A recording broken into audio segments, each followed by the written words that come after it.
আসসালামু আলাইকুম। আজ অনেক দিন পর আপনাদের সবার মাঝে একটি নতুন ভিডিও নিয়ে হাজির হয়েছি।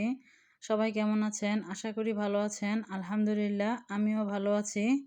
তো আজকের ভিডিওটি হচ্ছে আমি সকালের নাস্তা থেকে শুরু করেছি। তো প্রতিদিনের মতো আজও আমি সাদা রুটি বানিয়েছি, তার সাথে হচ্ছে ভাজি করেছি আর ডিম পোচ করে নিয়েছি, আর চা তো আছেই।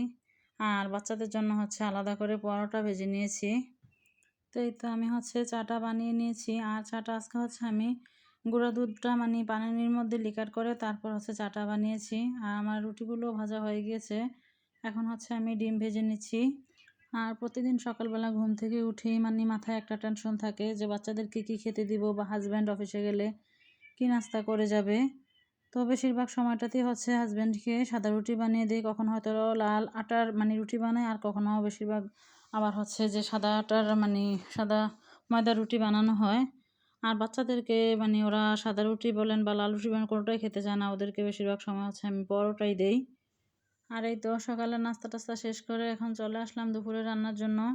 তো আমি এখানে একটা ইলিশ মাছ ভিজিয়েছি, আর ইলিশ মাছগুলো হচ্ছে আমি দেশ থেকে নিয়ে এসেছিলাম। তো আমি এরকম সাইজের প্রায় 20-25টার মতো ইলিশ মাছ এনেছিলাম, মোটামুটি সবগুলো মাছই ভালো ছিল। তো এই লাস্টে কয়েকটা মাছ ছিল ফ্রিজে আমার ডিপে, তা আমি বুঝতে পারি নাই আমার ডিপটা যে অফ হয়ে আছে। তো এই মাছগুলো হচ্ছে কি একটু আপনাদের হয়ে গেছে আর কি, নরম হয়ে গিয়েছে। তো আমি মাছটাকে এখন হচ্ছে ঝুরি করে নিব। তো এই পাশটা থেকে আমি মাছটাকে কেটে তারপর ধুয়ে পরিষ্কার করে তারপর হচ্ছে এই যে একটু হালকা গরম পানিতে সিদ্ধ করে নিচ্ছি, কাঁটাগুলো বাছতে যাতে আমার সুবিধা হয়। আর আমি মাছের পিসগুলো হচ্ছে একটু বড় বড় করে রেখেছি যাতে কাঁটাগুলো ছোট না হয়। তো এই তো মাছগুলি মোটামুটি সিদ্ধ হয়ে গিয়েছে, তো আমি হচ্ছে এখন চুলাটা অফ করে দিয়ে মাছগুলোকে ঠান্ডা করতে দিব। তো মাছগুলো ঠান্ডা করে নিয়ে তারপর হচ্ছে আমি অফ ক্যামেরাতেই মাছগুলোকে বেছে নিয়েছি। তো এই পাশটা হচ্ছে আমি কিছু পেঁয়াজ কুচিয়ে নিয়েছি, আর তার সাথে হচ্ছে শুকনো মরিচ বেটে নিয়েছি শিলপাটায়। তো আমি হচ্ছে তেলটা গরম করে তারপরে পেঁয়াজ আর মরিচ বাটাটাকে ভালো করে তেলের মধ্যে কষিয়ে নিয়েছি। আর এটা যেহেতু ইলিশ মাছ, অত মশলা তেমন একটা প্রয়োজন হয় না, আসলে আমি যেভাবে খাই ওইভাবেই রান্না করেছি। তো এভাবে আমি অনেকক্ষণ নাড়তেছিলাম, কিছুক্ষণ নাড়ার পর দেখা গেছে কি মাছটা একটু শক্ত হয়ে গিয়েছে আর কালারটাও অনেকটা চেঞ্জ হয়ে গিয়েছে।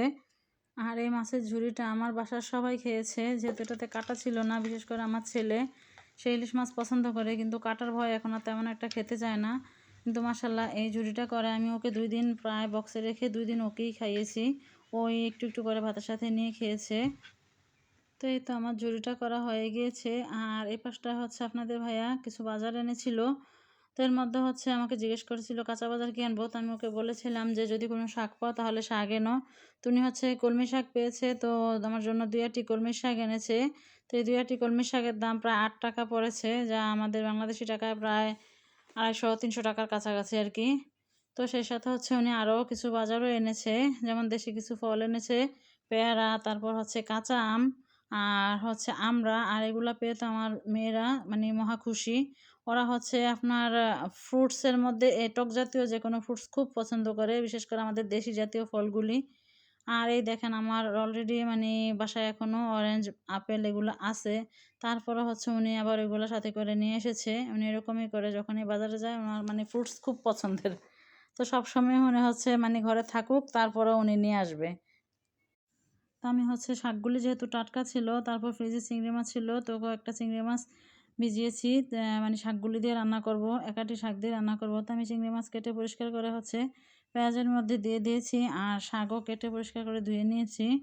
আর চিংড়ি মাছ দিয়ে শাকটা রান্না করেছি, আমার বাসার মোটামুটি সবাই খুব পছন্দ করেছে, আর আমার বাচ্চারা এমনিতেও চিংড়ি মাছ খুব পছন্দ করে। তো শাকটা যেমন টাটকা ছিল, খেতেও খুব মজা হয়েছে, তাই আর কি। তো ভিডিওর এ পর্যায়ে আমার ভিউয়ারদের উদ্দেশ্যে বলছি, আমার ভিডিওটি যদি ভালো লেগে থাকে তাহলে ভিডিওটিতে একটি লাইক দিয়ে আমার চ্যানেলটাকে সাবস্ক্রাইব করে আমার পাশেই থাকবেন। তো আজকের মতো এখানেই বিদায় নিচ্ছি। আল্লাহ হাফেজ, আসসালামু আলাইকুম।